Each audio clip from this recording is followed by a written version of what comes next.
continuing on the message of signs and symbols. Kind of. Well, last time I talked about the symbol, if you will, of blue and yellow coloration, which is found in suddenly being found in a ton of ads and public service announcements and other sorts of things. And the blue and yellow, I'm talking bright blue, bright yellow. These are gaudy sort of colors that really, jump out at you. It's like, why would an advertisement want to look this way? Yeah, they want to get your attention. Okay, I understand that. But why with these particular two colors, these two primary colors, blue and yellow? Well, those also happen to be the colors of the Ukrainian flag. And so I suspect, as I said in two prior videos, this is part of just a covert. Do I call it a psyop? I don't know what to call it. Just a way to get inside people's heads and tell them, these are your colors. These are the colors you should root for. This is the side you need to get behind.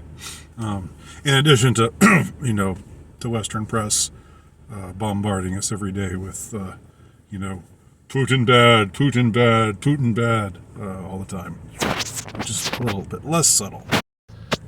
So, all of that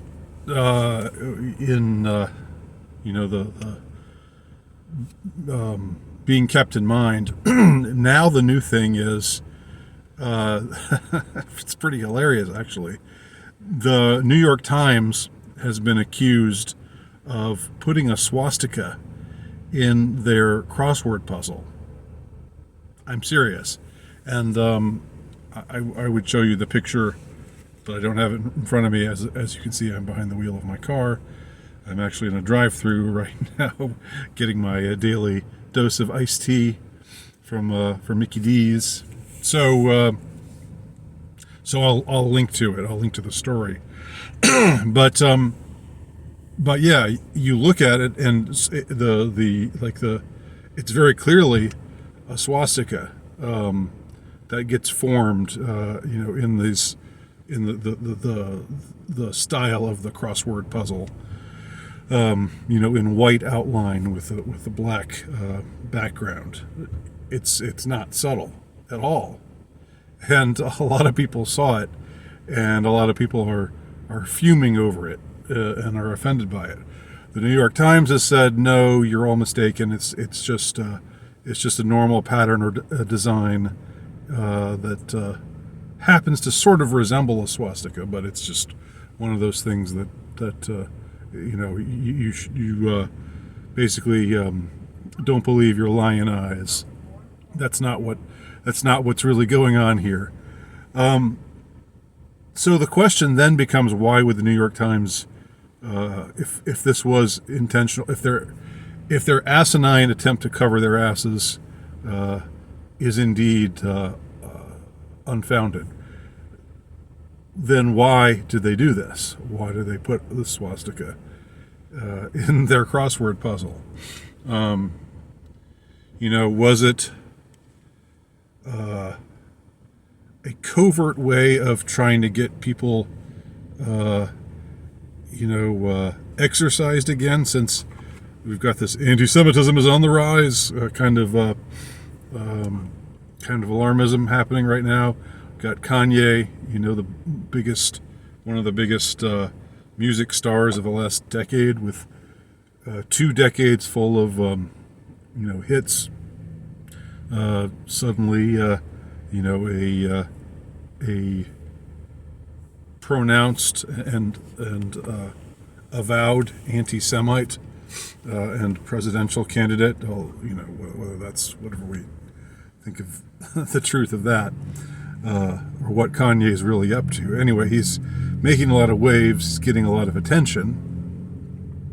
And I guess it could be argued that he's just being controlled, or he's just like, I know some people say it's just always there's always some plan behind everything, and that even the people who seem to be on the outs with the mainstream establishment are actually just doing the bidding of the establishment.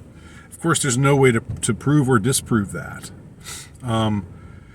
My sense of things is that Kanye is not that kind of guy.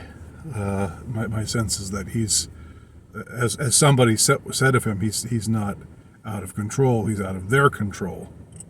I tend to believe that about Kanye. I might be wrong because I don't know for sure, but then neither do you. If you're going to assert the opposite of that Kanye is just a dupe or a shill of the, of the system, just playing his role, that's just your theory. You don't know that either. I mean, none of us know except those of us who actually do have inside knowledge, which I'm not one of, and you're probably not one of either. So anyway, the question now comes to mind: Why the swastika? Is it just a way to get this message of anti-Semitism? Oh, everything's anti-Semitic. Don't be anti-Semitic. Look, there's a swastika. Here's another reminder to be vigilant about anti-Semitism. And they thought that somehow it wouldn't get noticed, that it would be more subliminal than it turned out to be. Or is there some other more buried meaning behind it? What's strange to me is that it was this story came about or manifested itself at the same time that I was noticing that Google has this symbol for their pictures.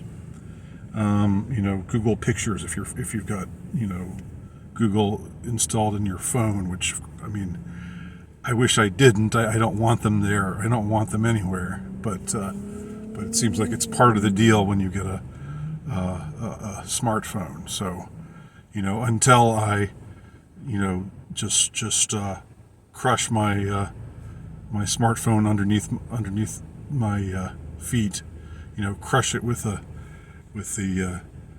heel of my my boot, and go marching into the woods to live in my shack and to oppose the Fourth Industrial Revolution with great fervor, which I can't do yet for practical reasons. But until I do that, I've got to live with these conditions.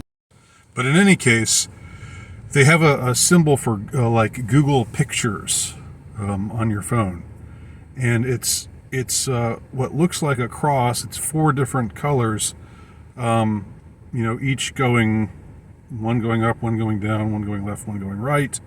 But they also have a little flourish at the end of them, and it looks very swastika-like, right? It's not quite so obvious, but it's very similar to the swastika, so this, it for me, it raises this whole question of who's really in charge. This is a question that I've broached before, with regard to the Jason Giorgiani video, which unfortunately I don't think is up anymore, where he was discussing Operation Paperclip and Werner von Braun and a bunch of those guys who were brought over after the Second World War, and how they became this conspicuous subculture within the establishment, the federal establishment, the military-industrial complex establishment, to the point where some think maybe they're the ones really in charge, even still today. Now, this is getting a little more far afield, and I don't know what to think about these theories. But it is interesting that you do find, buildings that have been designed in such a manner that from the air they are clearly in the form or shape of a swastika. And, you kind of have this situation where the establishment pretends to be pretends to be, what do we call it, egalitarian in its perspective on humanity, ostensibly promotes, egalitarianism, and yet at the same time, look a little more closely and you can see clearly we are ruled over by avid eugenicists. Now, the Nazis were not the only eugenicists in the world. They sort of took the fall for eugenicists everywhere. But eugenics, the idea of weeding out certain DNA, promoting other types of DNA, this is part and parcel. This is the warp and woof of Planned Parenthood in its earliest incarnation, Margaret Sanger incarnation, and plenty of other places. Eugenics was all the rage, in the early part of the 20th century in the West, and maybe primarily in the United States. That was the place it was really being pioneered.